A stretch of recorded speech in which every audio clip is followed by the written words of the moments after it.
Bueno, vamos por la sesión número 4. Vamos a hablar de las 4 P's de la creatividad. Los objetivos de esta sesión son 3. Identificar los mitos de la creatividad, identificar las 4 P's de la creatividad y comprender la importancia de la persona dentro del concepto de creatividad. Vamos a iniciar. Los mitos de la creatividad son muchos. Nosotros vamos a hablar de 10. ¿Por qué 10? Porque son los más importantes. Eso de que uno se levanta, el primer mito es como la creatividad es mágica, se me ocurrió, tuve una visión. El segundo mito es que la creatividad se trata solamente de divertirse y desestresarse y que no hay un proceso y no hay una investigación o no hay una academia que soporte todos los conceptos de creatividad y toda la creatividad que se puede llevar a cabo dentro de las organizaciones o dentro de los proyectos. El tercer mito es que la creatividad se trata de tener solamente ideas y eso no lo es todo. Uno necesita tener ideas y ejecutarlas, llegar hasta la implementación. El cuarto mito es que la creatividad solamente está en el arte, en los cuadros de Pablo Picasso, de Leonardo da Vinci. Y esto no es solamente creatividad, es una de las formas en las que se puede expresar el pensamiento creativo, pero la creatividad va más allá. El mito 5 es que la creatividad está asociada a la locura y a una enfermedad mental. Es decir, que el pensamiento creativo es un pensamiento loco. Y eso es totalmente falso. El pensamiento creativo es un pensamiento estructurado que lleva precisamente a un proyecto o a un fin último, a un producto creativo que pueda ser utilizado por muchas personas. El sexto mito es que, no soy creativo. Pues eso es lo más falso. Todos en este mundo somos creativos. Simplemente necesitamos cultivar la creatividad en cada uno. El mito número 7 es que la creatividad es inspiración. Hoy amanecí inspirada, entonces soy más creativo. Esto tampoco es del todo cierto. El mito 8 es que para que yo pueda ser creativo necesito estar solo, estar aislado. Y realmente la creatividad es un proceso que se genera por las conexiones tanto de los pensamientos de las personas como del contexto en donde están ocurriendo. El mito 9 es que los jefes saben más sobre creatividad e innovación que yo. Y esto también es falso, porque el pensamiento creativo puede venir de cualquier parte de la organización. Y el mito 10 es que todo está inventado. Entonces, no todo, así todo está inventado, hay cosas que siempre se pueden mejorar y que siempre la mejora continua hace parte de los procesos de innovación, no solamente la novedad. ¿Qué son las 4 P's de la creatividad? Pues bien, las 4 P's es un modelo creado por Rhodes en 1961 y precisamente trata de explicar el relacionamiento que existe entre la persona, el proceso, el producto y P's, que es el ambiente, en la creatividad.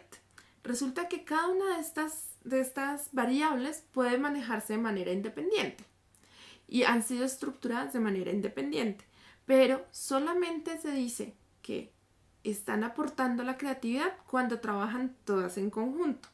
Vamos a ver qué significa cada una de ellas. Vamos con la primera P, que es la persona creativa.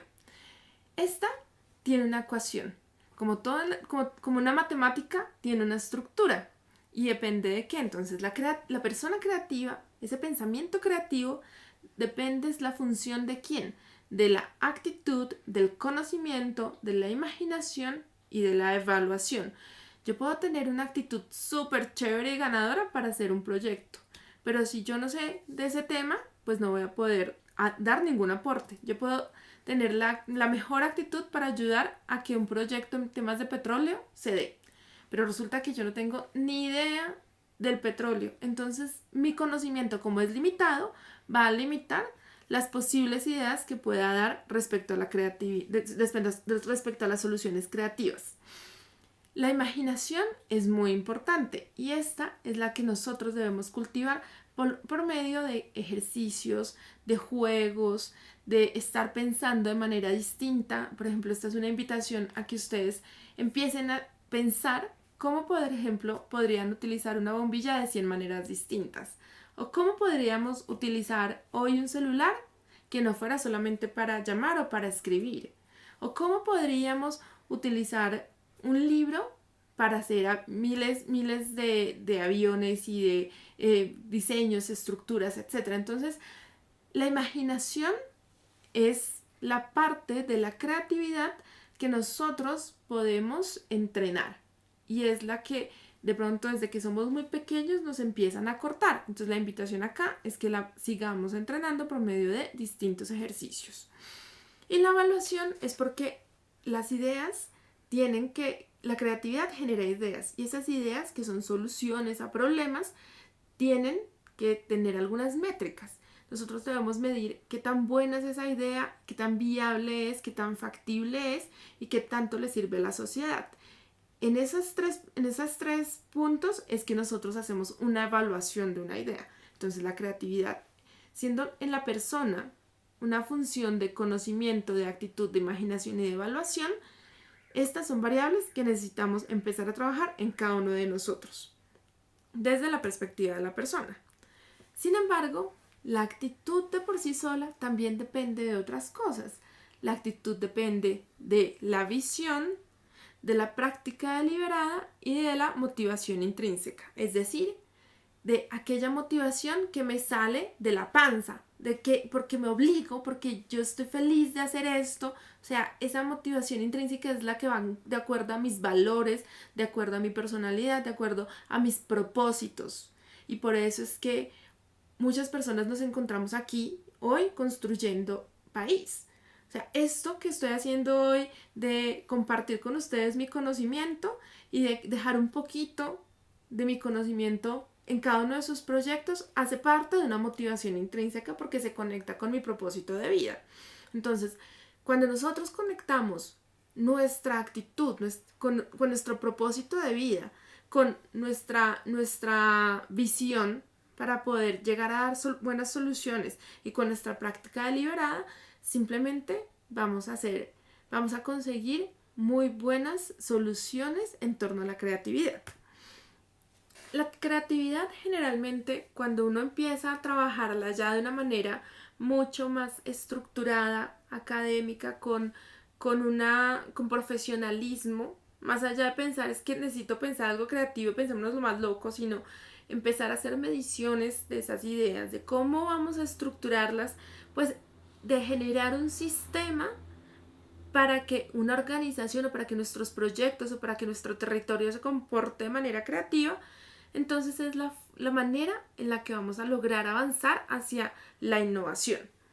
¿Cuáles son las características de las personas creativas? Generalmente la persona creativa es muy sensible, no están motivados por el dinero, confían en el destino, se adaptan fácilmente, son ingeniosos, son energéticos, tienen muy buen sentido del humor, son disciplinados, están informados, son rigurosos, son muy curiosos, con una mente abierta, son arriesgados, persistentes. Entonces acá lo importante es que de todas estas características logremos identificar cuáles de estas características nosotros tenemos, cuáles no, y aquellas en las que no nos sintamos muy cómodos, empecemos a ver cómo las podemos iniciar a trabajar. Porque una vez somos conscientes de quiénes somos, pues vamos a poder aportar mejor desde la persona a los procesos de creatividad. Como estamos hablando de la persona también se relaciona con el tipo de personalidad que tiene. Vamos a ver las personalidades extrovertida e introvertida.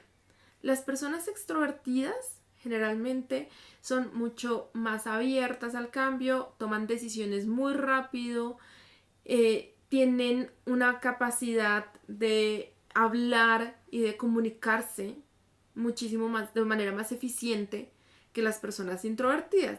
Las personas introvertidas se toman su tiempo para tomar una decisión, planean, piensan, son disciplinadas, estructuran mucho mejor el camino que van a caminar. Son personas reflexivas, no son impulsivas, son sensibles, respetan las normas. Y esto es muy importante porque en nuestros equipos de trabajo tenemos que tener precisamente ese equilibrio, tanto personas extrovertidas como introvertidas. ¿Para qué?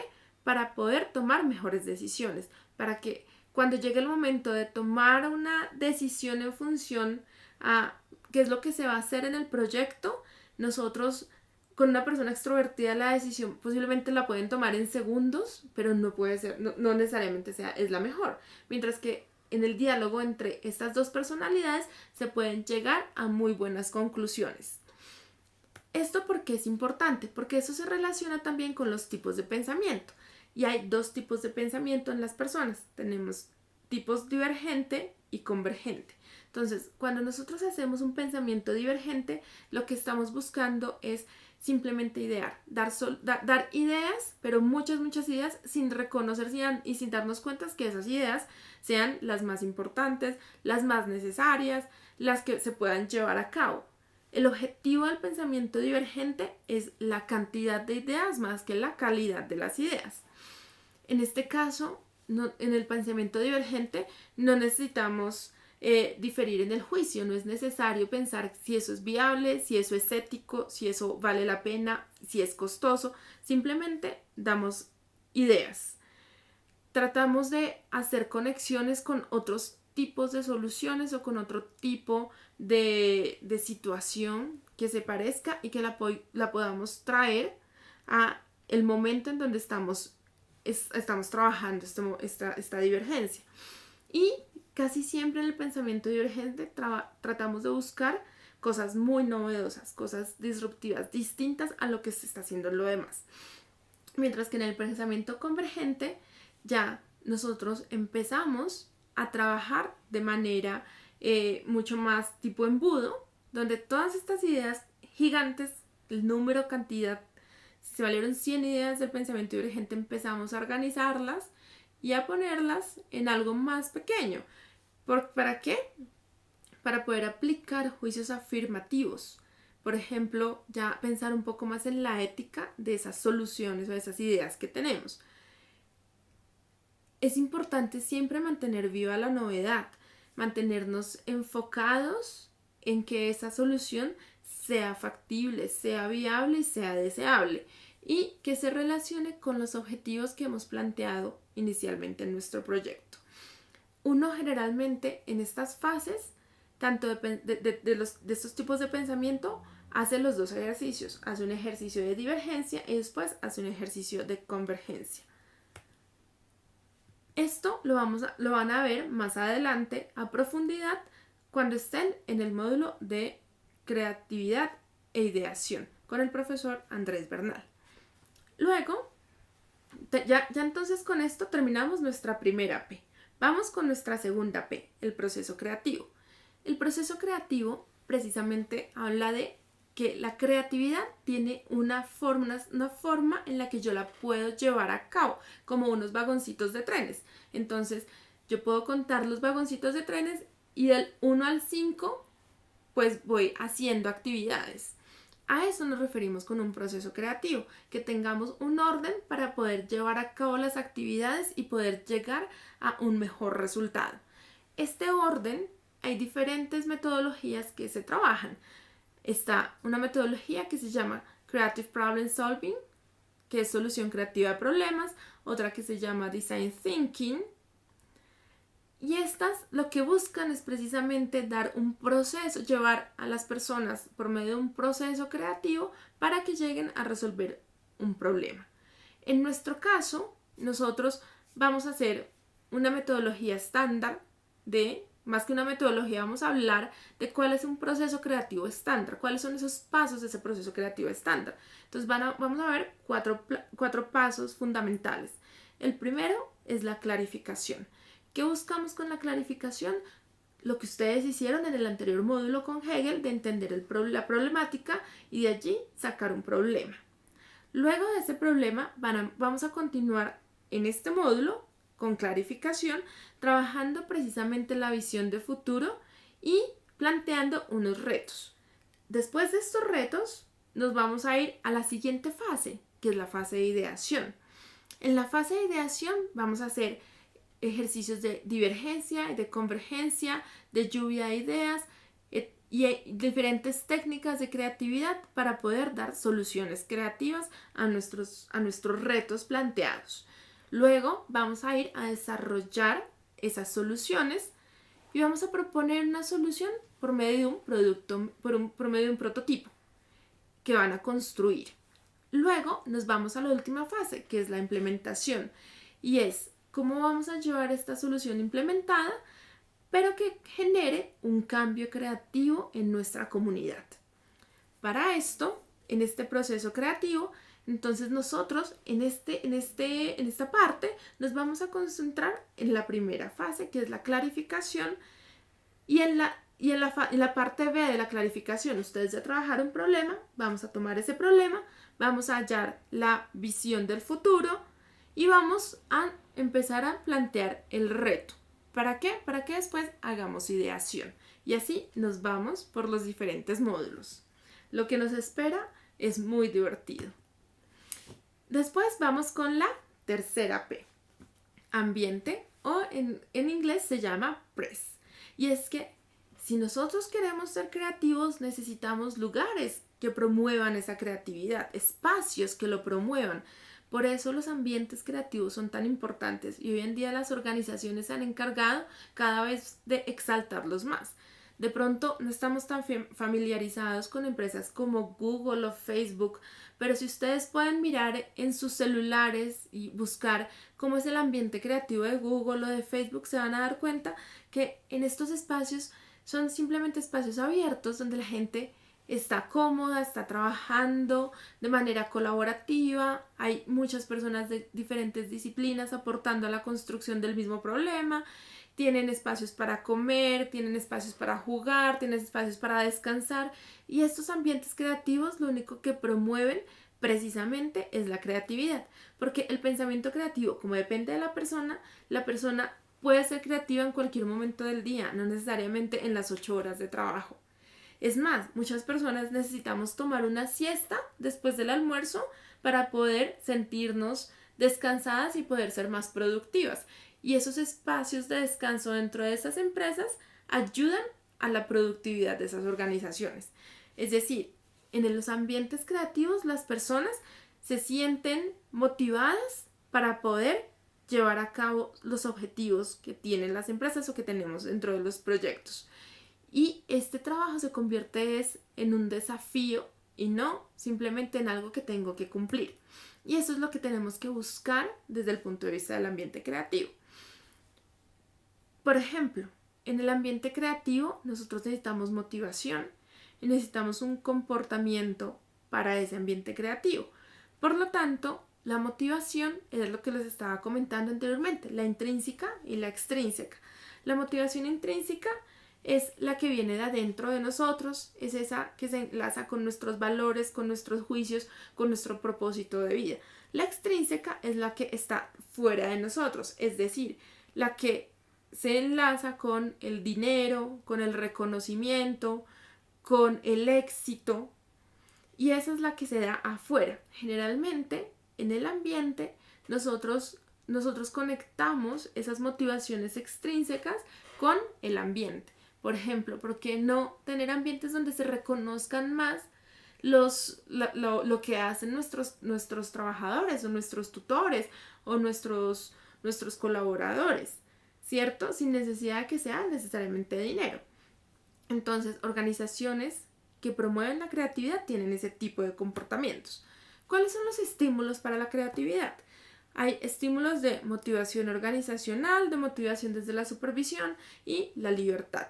La motivación organizacional, pues precisamente permite que dentro de un mismo espacio hayan diferentes personas que tienen distintos conocimientos y que esos conocimientos aporten, desarrollen nuevas ideas y que adicionalmente desarrollar nuevas ideas estén ancladas necesariamente a los valores que se desarrollan en esa organización, a la visión, a la misión, al reconocimiento que esa organización tiene, porque finalmente esa es la motivación organizacional y así es como se ancla.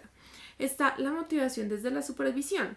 Y esta sirve como un muy buen modelo de trabajo porque establece unos objetivos claros. Las personas lo que hacen es desarrollar esos objetivos y la base es la confianza. Uno no trabaja de 8 a 5, sino te dan unos objetivos y tú vas haciendo entregas de esos, vas haciendo una planeación, unas entregas de esos objetivos con una supervisión, pero todo se da en un ambiente de confianza. Y el tercero es la libertad, y es que a las personas se les da la oportunidad de decidir qué trabajo pueden hacer y qué está bajo su control. Esto es muy importante porque eso responsabiliza mucho al trabajador o a la persona que está llevando a cabo el proyecto, y eso requiere un conocimiento de las propias capacidades y de aquello que yo puedo lograr y que no puedo lograr. Es decir, si yo en mi proyecto me propongo hacer un modelo de computación muy sofisticado y resulta que yo no tengo ese conocimiento y me toca aprenderlo y me va a demorar meses haciéndolo, pues finalmente me va a generar mucho más trabajo y una frustración. Entonces posiblemente es mejor que no lo haga y no me comprometa a eso. La libertad implica entonces ¿qué? Un conocimiento de sus propias habilidades. Luego tenemos los recursos suficientes, el trabajo estimulante y los grupos de trabajo. Dentro de los recursos suficientes es proporcionar a los colaboradores acceso a los recursos necesarios para poder llevar a cabo su trabajo. El trabajo estimulante es precisamente poder apoyar a las personas que nos están colaborando a que siempre hagan trabajos que los desafíen, que los lleven a dar más, a que se sientan mucho más como importantes, que se sientan mucho más desafiados, ¿cómo se diría? Como mucho más retados, es la palabra, que se sientan retados precisamente ¿a qué? A llevar a cabo algún tipo de trabajo en lo cual se sientan también felices. Y los grupos de trabajo es buscar personas especialistas de distintos tipos que entre todos puedan aportar desde su visión, desde su conocimiento, desde su contexto a la construcción colectiva de un proyecto. ¿Para qué? Para que este proyecto sea lo más estructurado, lo más amplio y lo mejor posible para la comunidad. Entonces, cuando nosotros pensamos en que tenemos que trabajar ingenieros con ingenieros solamente porque ese es el éxito, ahí ya estamos sesgando nuestro cerebro y nuestros límites. Lo mejor es trabajemos ingenieros con administradores, con técnicos, con plomeros, porque es la manera en la que yo logro realmente entender cuáles son las necesidades de cada uno de estos grupos y cómo alrededor de esas necesidades de estos grupos yo puedo hallar una solución que sea completa y muy amplia a lo que me estoy planteando.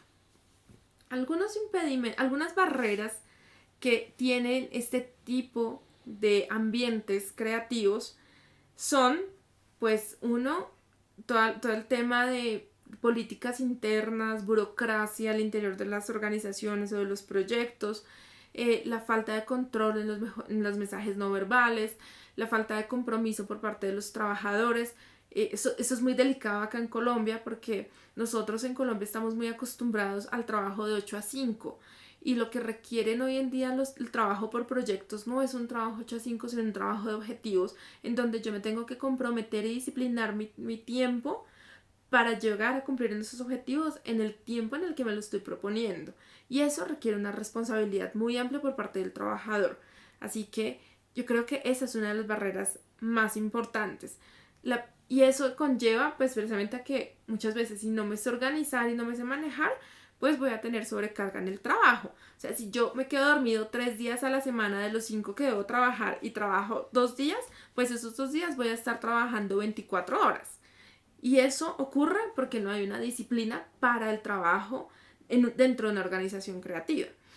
Y El contraste también, otra gran barrera, es el contraste entre las personas que dan muchas ideas y las personas que tienden siempre a destruir esas ideas, al decir no puedo. Entonces yo tengo acá la idea de yo quiero hacer transformación social dentro de mi país. Y lo primero que me dicen es, usted no puede porque no va a llegar a 50 millones de personas, porque no va a poder hacerlo por internet, porque la gente no tiene internet, porque no hay infraestructura. Entonces, toda esta gente que está siempre, todas las personas que están por fuera siempre diciéndote que no puedes, no puedes, no puedes, son la principal barrera a las oportunidades de creatividad. Nos falta una P, que ya vimos, es el producto. ¿Se acuerdan de nuestro diagrama con los videos que les mostré en la sesión 3? Pues bien, eso es a lo que se refieren los productos creativos, a ese diagrama. Yo creo que con esto nos despedimos. Hasta luego, gracias.